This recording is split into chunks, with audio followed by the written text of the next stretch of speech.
Assalamualaikum friends. Hello everyone. So hope all are well at your end. Now I wanted to ask that I hope that all of the students, all of my dear students have done each and every chapter for which I have kept the recording.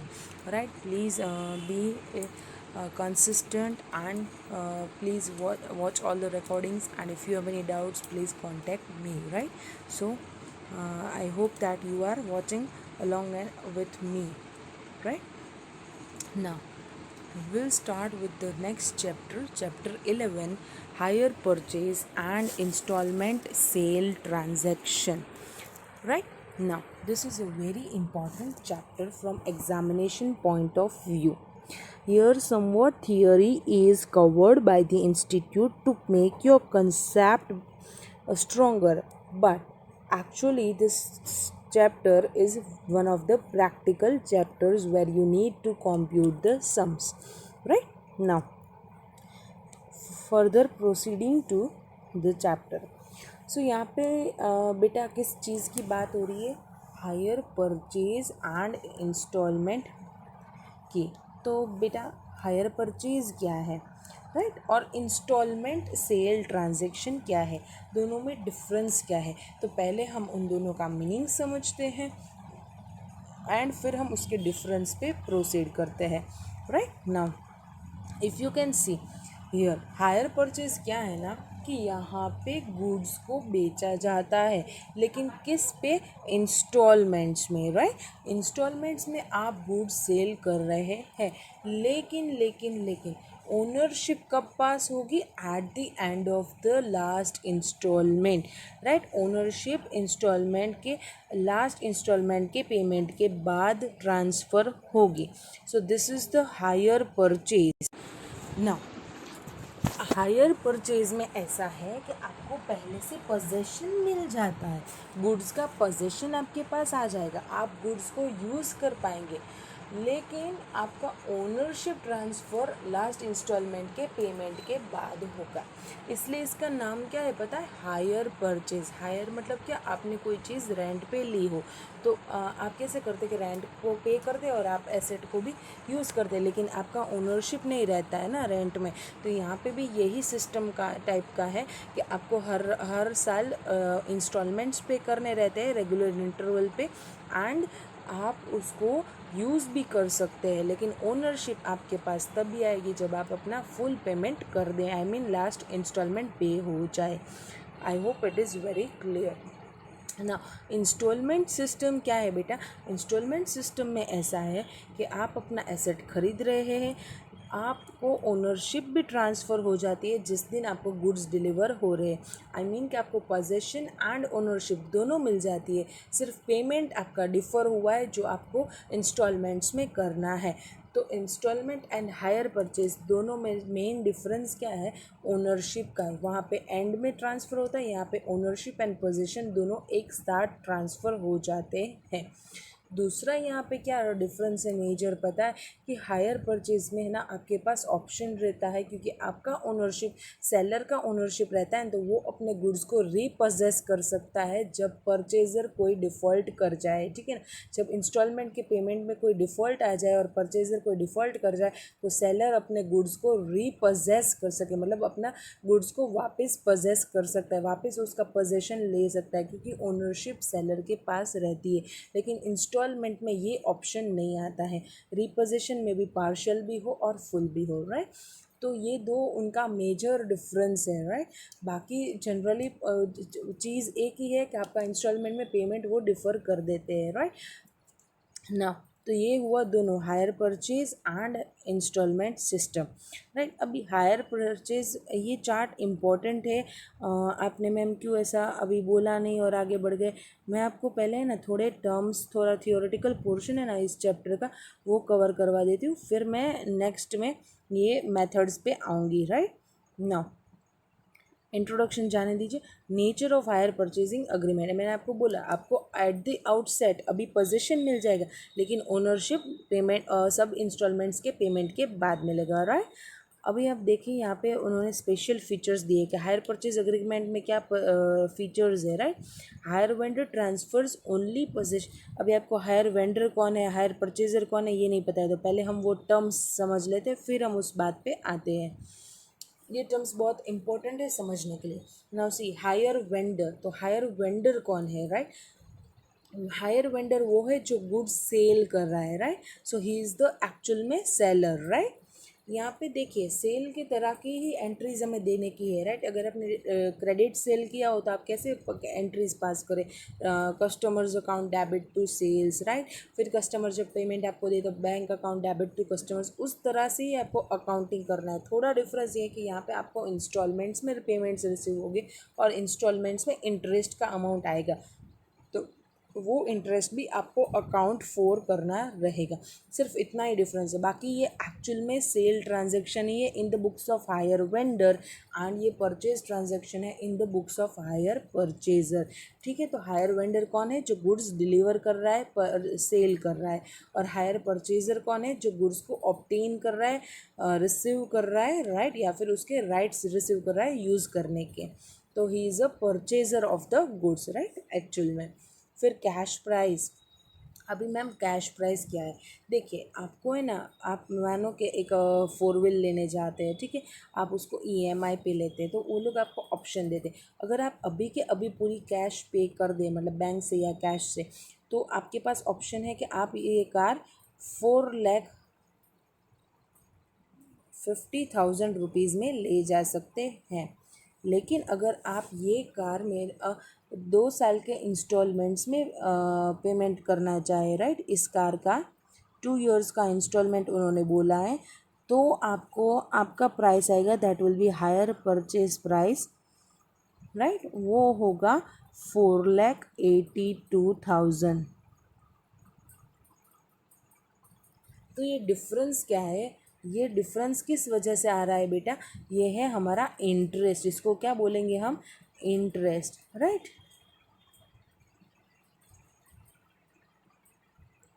इसको क्या बोलेंगे हम, interest, right. तो ये cash price मतलब आज के आज आप पेमेंट कर दो और आप 2 साल के इंस्टॉलमेंट्स में पेमेंट करो, तो ये प्राइस आपके लिए, राइट। तो इन दोनों का जो डिफरेंस रहता है उसको हम क्या बोलते हैं, आई एम सॉरी, उसको हम क्या बोलते हैं, इंटरेस्ट, राइट। इन दोनों का डिफरेंस बोला जाता है interest.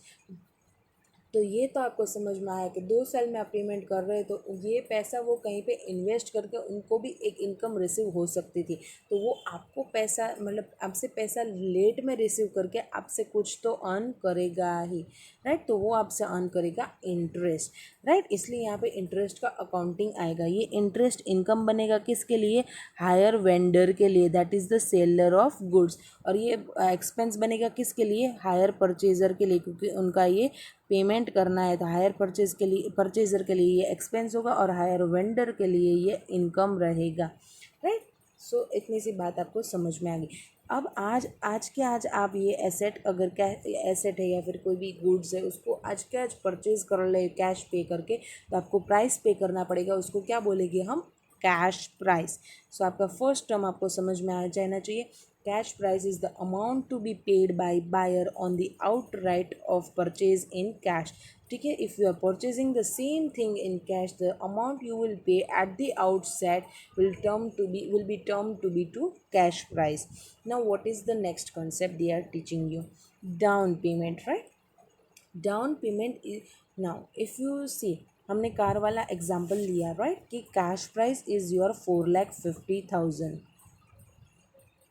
your higher purchase price is 4,82,000, right. Now they are saying that if you want to purchase this asset in higher purchase under a higher purchase agreement, then you will need to give some money on initial stage. I will not deliver you goods without paying me something at outside just now. So आप जब आपको जब possession मिलेगा on the initial stage, आप at the outside उसको जो payment करेंगे, मानो ये 4,80,000 है, तो वो लोग आपको बोलेंगे कि you pay me 82,000 at the outside, और you pay me 80,000 at the outset just now, then only I will deliver you car under a hire purchase agreement. तो ये पेमेंट जो अभी आप करेंगे उनको उनको बोला जाएगा down payment, right. What is this? Down payment, right.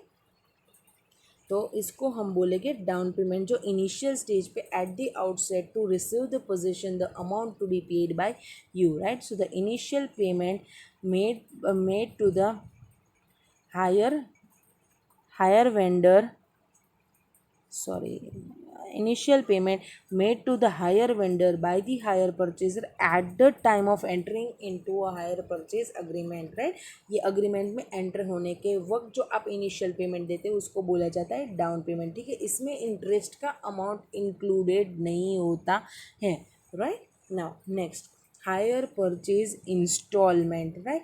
जो आप मैंने वहाँ पे बोला था 2 ईयर्स के इंस्टॉलमेंट्स में आप पे करेंगे, ठीक है। तो आपको कोई अमाउंट बोली जाएगी कि इतनी अमाउंट आप पहले साल के इंस्टॉलमेंट के तौर पे और इतनी अमाउंट आप दूसरे साल के इंस्टॉलमेंट के तौर पे आप मेरे को पे करेंगे, तो इसको बोला जाएगा इंस्टॉलमेंट, राइट। जो आपको रेगुलर इंटरवल पे सर्टेन पीरियड में जो आपको स्पेसिफाई किया जाता है उसमें पे करना रहता है, right. So the amount which the hire purchaser has to pay after a regular interval up to a certain period as specified in agreement to obtain the ownership will be termed to be hire purchase installment।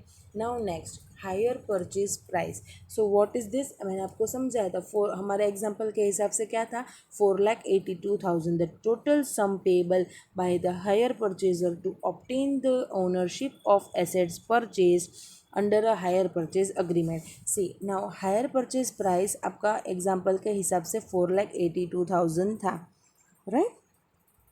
और आपका cash price कितना था? 4,50,000, right. Now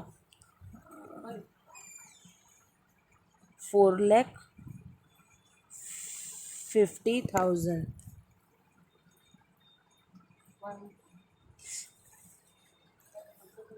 4,50,000। सो इनका difference आप calculate कीजिए, 82 minus 50 कितना आता है? 32 आता है।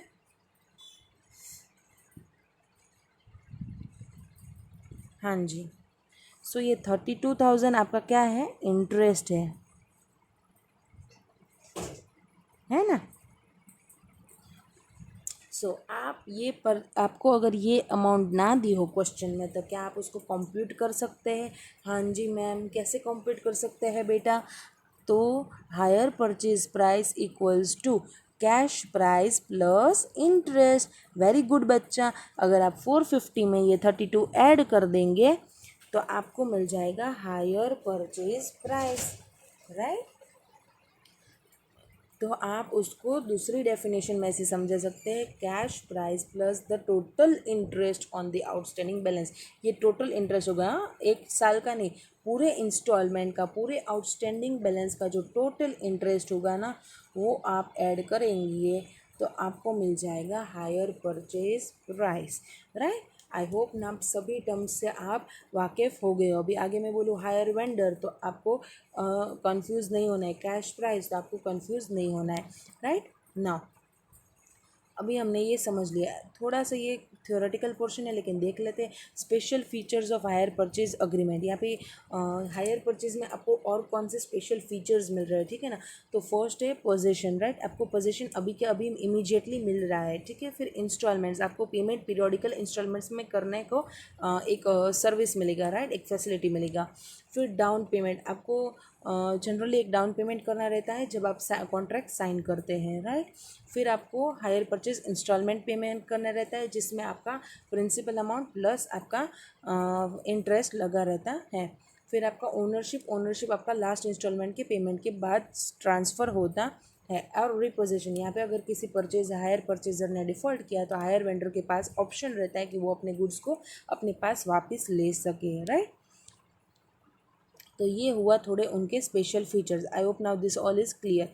ये स्पेशल फीचर्स इतने काम के नहीं है, मेन है वो आपको टर्म्स आपको समझ में आ जाना चाहिए, राइट। और हायर परचेज क्या है और इंस्टॉलमेंट सिस्टम क्या है आपको वो समझ आ जानी चाहिए। अभी ये कैलकुलेटिव पार्ट के तौर पे ऊपर हम बाद में आते हैं। पहले हम जाते हैं, इंटरेस्ट भी नहीं है अभी, बाद में करते हैं, पहले हम समझ लेते हैं कि इन दोनों का डिफरेंस क्या है। ठीक है, instalment system and hire purchase का इंस्टीट्यूट ने आपको दिया हुआ है।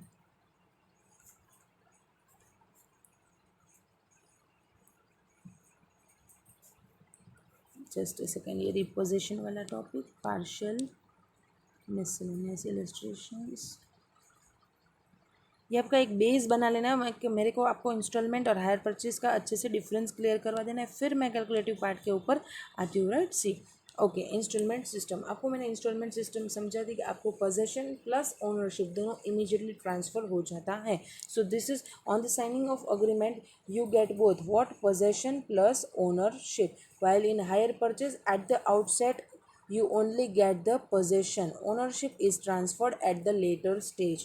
Right now, बायर की बुक्स में कैसे अकाउंटिंग करना, सेलर की बुक्स में कैसे अकाउंटिंग करना, दोनों का अकाउंटिंग ऑलमोस्ट सेम है। राइट, सो वो हम अभी डिस्कस नहीं करते क्योंकि हमें वो डिटेल में आगे सभी एंट्रीज को समझना है। Right now, difference between the hire purchase agreement and instalment payment agreement. So ये आपकी काम की चीज़ है जो आपको समझने की है। Right, if you see here they have given the distinction. See, hire purchase agreement is governed by the Hire Purchase Act 1972. तो इसका एक सेपरेट एक्ट है, हायर परचेज एक्ट 1972। और इंस्टॉलमेंट सिस्टम किसके अंडर गवर्न होता है, sale of goods act general है जो sale of goods act 1930। Right now, the nature of contract, ये है अग्रीमेंट किसका, हायरिंग का। मैंने आपको बोला हायर मतलब रेंट पे लेना, एक्चुअल में आपको ये रेंट पे ही मिल रहा है ना, क्योंकि आपका ओनरशिप उस वक्त आपको नहीं मिल रहा है, और यहाँ पे तो ओनरशिप इमीडिएट आ जाता है। तो अगर आपका ओनरशिप इमीडिएटली ट्रांसफ़र हो गया तो ये आपका बोला जाएगा एक्चुअल सेल ट्रांजैक्शन। राइट, फिर यहाँ पे टाइटल कब मिलता है, पूरा पेमेंट करने के बाद। यहाँ पे टाइटल कब मिलता है, इमीडिएटली मिल जाता है, जैसे ही नॉर्मल सेल ट्रांजैक्शन में होता है। नाउ, हायरर में return goods without further payment except for accrued instalments. Right, अगर वो रिटर्न करना चाहे तो उसके पास राइट है कि वो रिटर्न कर दे गुड्स को। यहाँ पे अगर सेलर डिफ़ॉल्ट करे, unless seller defaults goods are not returnable, ठीक है, तब तक वो रिटर्नेबल नहीं रहता है। Now, seller may take the position, ठीक है, अगर हायरर डिफ़ॉल्ट करे, हायर परचेजर डिफ़ॉल्ट करे तो हायर वेंडर उसका पोजीशन वापस ले सकता है। लेकिन अगर seller can sue for the price if buyer is in default, ठीक है, यहाँ पे अगर बायर डिफ़ॉल्ट में है तो उनको केस करना पड़ेगा, उसके पास पोजीशन नहीं ले सकते क्योंकि ओनरशिप एक्चुअल में ट्रांसफ़र होगी, इसलिए उनको केस करना पड़ेगा उन अग्रीमेंट के बेसिस पे। राइट ना, राइट ऑफ डिस्पोजल, हायर, यहाँ पे hirer can not hire out, sale, pledge और assign entitling transferee to retain position as against the hire vendor. यहाँ पे ओनरशिप हायर वेंडर के पास रहती है, तो वो इस एसेट को अप टिल उनके पास ओनरशिप नहीं आती है तब तक उसको किसी और को हायर पे नहीं देख सकते, किसी को सेल नहीं कर सकते, किसी को असाइन नहीं कर सकते, किसी को प्लेज पे नहीं देख सकते। राइट, सिक्योरिटी के अगेंस्ट में भी वो नहीं देख सकते क्योंकि ये एक्चुअल में ये हायर वेंडर का ओनरशिप है। तो जब तक कि वो पोजीशन रिटेन करना है तब तक ये नहीं हो सकता। Right now, the buyer may dispose of goods and goods title to the bona fide purchaser, यहाँ पे अगर वो इंस्टॉलमेंट्स पे कर रहा है उस टाइम ड्यूरिंग वो अपना आपका ये गुड्स है वो बेच भी सकता है, लेकिन यहाँ पे वो नहीं बेच सकता क्योंकि यहाँ पे उनके पास ओनरशिप नहीं रहती है। राइट, सो डिस्पोजल मतलब सेल ऑफ कर देना या फिर रेंट पे दे देना, ठीक है, या फिर उसको सिक्योरिटी के तौर पे किसी को असाइन दे देना या फिर किसी को असाइन कर देना कि ये आपका हक आज से, ऐसा वो यहाँ पे नहीं कर सकते, यहाँ पे कर सकते हैं। Responsibility for risk of loss, hirer is not responsible for risk of loss of goods if he has taken reasonable precaution। यहाँ पे अगर हायर परचेजर प्रूव कर सके कि मैंने रिजनेबल प्रिकॉशन लिया था, से रिस्क ऑफ लॉस का रिस्पॉन्सिबिलिटी मतलब कि अगर ये एसेट मतलब ये गुड्स है एसेट है वो खो गया, गुम गया, जल गया, किसी भी तरह का लॉस हुआ हायर वेंडर को, मतलब कि जो उसका ओनर है, during the hire purchase agreement, during the payment of जो इंस्टॉलमेंट का टाइम है, टाइम इंटरवल है उस दरमियान, तो यहाँ पे जिम्मेदारी किसकी रहेगी? जब तक कि हायर परचेज़र प्रूव कर दे कि उन्होंने रिजनेबल प्रिकॉशन लिए थे कि ऐसा कुछ ना हो, तो वो जिम्मेदारी उनकी नहीं रहेगी, ठीक है, क्योंकि ओनरशिप उन्होंने ट्रांसफ़र नहीं की हुई। अगर ये प्रूव नहीं कर पाए तो ये हायर परचेज़र रिस्पॉन्सिबल रहेगा, राइट। तो ये आपको समझ आ गया ना। बायर इज़ रिस्पॉन्सिबल, वहाँ पे क्या रहता है कि जिन्होंने परचेज़ कर लिया उनके पास ही ओनरशिप आ गई, तो अभी जला के चला उनको ही ना देखने का है, गुम गया तो फिर भी उनका, ना गुमे तो भी उनका, ठीक है ना, क्योंकि यहाँ पे ओनरशिप नहीं रही, सिर्फ पेमेंट बाकी है, तो उसका तो कोई नहीं कर सकता, right. Now name of parties involved, यहाँ पे कौन से दो पार्टीज है? Hire vendor and hire purchaser, और हायरर, उसको हायरर भी बोलते हैं। और यहाँ पे कौन है? बायर एंड सेलर, क्योंकि ये नॉर्मल सेल ट्रांजैक्शन ही है। Component other than cash price क्या है? Instalment is called hire charges, ठीक है, इसमें इंस्टॉलमेंट्स रहते हैं, उसको हायर चार्जेस भी बोलते हैं। यहाँ पे भी इंस्टॉलमेंट रहते हैं जिसमें cash price included in instalment is called interest, ठीक है। यहाँ पे जो कैश प्राइस इंक्लूड होती है इंस्टॉलमेंट में उसको बोला जाता है हायर चार्जेस। मतलब क्या मैम, इंस्टॉलमेंट में कैश प्राइस इंक्लूड होती है, मतलब क्या? अगर आपने लोन ली हो, आप एक एग्जांपल लीजिए कि आपने बैंक से एक लोन ली है, ठीक है, तो आपके बैंक इंस्टॉलमेंट्स आपको चार्ज करते हैं, राइट। तो उस इंस्टॉलमेंट में हम क्या चीज़ बोलते हैं? आपने फिनेंस में इतना तो पढ़ा होगा कि इसमें प्रिंसिपल होता है और इसमें इंटरेस्ट होता है, राइट। तो जब हम हायर परचेज की और इंस्टॉलमेंट की बात करें, आपको ये चीज़ समझ में आ गई कि ये है कैश प्राइस, ये है डाउन पेमेंट, ये है हायर परचेज प्राइस, ठीक है। तो कैश प्राइस में से डाउन पेमेंट माइनस कर दीजिए,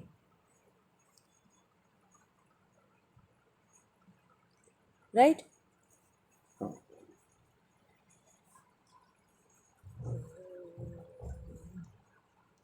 ना यहाँ पे जब ये लोग इंस्टॉलमेंट्स पे करते हैं तो इनके इनके ऊपर भी इंटरेस्ट चार्ज हुआ रहता है। हाँ जी, हुआ रहता है मैडम। तो ठीक है, तो ये जो हायर परचेज एग्रीमेंट है, ठीक है, अगर यहाँ पे बैंक लोन लिया तो उसको हम उनके इंस्टॉलमेंट्स को कैसे क्लासीफाई करेंगे? इंटरेस्ट एंड प्रिंसिपल में, राइट। लेकिन यहाँ पे हायर परचेज में क्या होगा? ये जो प्रिंसिपल वाला पार्ट है ये इंटरेस्ट तो रहेगा ही, या फिर उसको फिनांस चार्जेस बोलते हैं, राइट। तो ये तो रहने वाला ही है, लेकिन लेकिन लेकिन ये जो प्रिंसिपल वाला पोर्शन होता है ना उसको हम बोलते हैं कैश प्राइस, ठीक है। ये कैश प्राइस की अगेंस्ट में हम उसका पेमेंट कर रहे हैं। Main principal common main asset का जो मतलब गुड्स का जो प्राइस है कैश प्राइस, उसके कंपोनेंट के अगेंस्ट में जो पेमेंट हो रहा है उसको हम बोलते हैं। यहाँ पे प्रिंसिपल नेम है नहीं है उसकी उसके इंस्टेड में कैश प्राइस नाम है, ठीक है, चाहे वो हायर परचेज हो या फिर इंस्टॉलमेंट सिस्टम हो, राइट।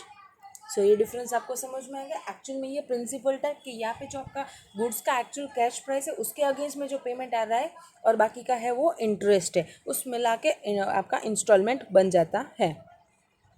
ओके ना, यहाँ पे जो ये इंटरेस्ट है ना, ये भी एक चीज़ समझिए, एक सेकेंड।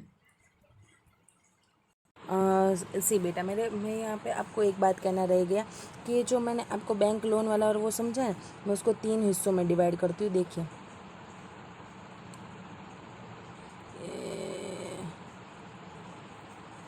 ठीक है, ये आपका बैंक लोन, ये आपका हायर परचेज और ये आपका इंस्टॉलमेंट, ठीक है। ये आपका बैंक लोन है, राइट। इसका इंस्टॉलमेंट आपको आया, राइट। तो आप इसको कैसे क्लासीफाई करेंगे? Principal interest, right. फिर ये हायर परचेज का अग्रीमेंट है, ठीक है, इसमें आपका इंस्टॉलमेंट आया तो आप इसको क्या बोलेंगे? प्रिंसिपल की जगह पे आप उसको क्या बोलेंगे? Cash price. ये तो आपके समझ में आ गई। लेकिन जो इंटरेस्ट है ना उसको हम क्या बोलेंगे? हायर चार्जेस, मतलब कि रेंट एक्चुअल में, ठीक है, यहाँ पे हायर चार्जेस। एंड अगर आप इंस्टॉलमेंट सिस्टम परचेज करें तो इंस्टॉलमेंट उनका जो आएगा उसमें क्या होगा, दो, एक तो कैश प्राइस जो प्रिंसिपल की जगह पे, लेकिन यहाँ पे जो हायर चार्जेस नहीं आएगा क्योंकि ये एक्चुअल में सेल हो गया, इसलिए यहाँ पे वर्ड इंटरेस्ट आएगा, राइट। तो ये आप ये नोट डाउन कर लीजिएगा। तो आपको ये तीनों चीज़ का वो समझ में आ गया, ठीक है। बैंक लोन या फिर ये जो आपका है अपना हायर परचेज, तो उसमें हायर चार्जेस, और इंस्टॉलमेंट तो उसमें interest, right. Now I hope कि आपको अभी डिफरेंस क्लियर हो गया है, राइट। तो ये हुआ पूरा उनका डिफरेंस, ये बेसिक आपका थियोरेटिकल पार्ट हो गया। अभी हमें फर्स्ट मैं आपसे आगे बढ़ूँगी। देखिए उनका अकाउंटिंग में भी दो मेथड्स है, असर्टेनमेंट ऑफ इंटरेस्ट में भी दो तीन मेथड्स है, रिपोजिशन में भी दो है, फुल रिपोजिशन, पार्शियल रिपोजिशन, ठीक है। तो हर एक चीज़ का अलग अलग मेथड है, ठीक है। हायर परचेजर की बुक्स में आप अकाउंटिंग करें तो उसके भी दो मेथड्स है, हायर सेलर के बुक्स में अकाउंटिंग करें तो उसके भी दो मेथड्स है, राइट। तो वो अब हम हमारे आगे नेक्स्ट सेशन में डिस्कस करेंगे। स्टार्टिंग करेंगे असर्टेनमेंट ऑफ इंटरेस्ट से, राइट। आपको इंटरेस्ट का अमाउंट कैसे कैलकुलेट करना होगा वो हम देखेंगे, राइट। ये जो चार्ट है ना, ये चार्ट ऐसा बताता है कि आपको जो अकाउंटिंग करना है ना, अकाउंटिंग एंट्रीज पास करनी है ना, उसकी भी दो मेथड है। परचेजर की बुक में भी दो मेथड दी हुई है और वेंडर की बुक में भी दो मेथड दी हुई है, राइट। अब हम पहले तो आगे बढ़ेंगे इंटरेस्ट का कैलकुलेशन कैसे करना, उससे हमारे नेक्स्ट सेशन में। आई होप ये आपका थियोरेटिकल बेस आपका बन चुका है। अब इसको अच्छे से पढ़ लीजिए ताकि हम हमारे नेक्स्ट सेशन में इंटरेस्ट के कंपटीशन के साथ आगे बढ़ सकें। Thank you so much.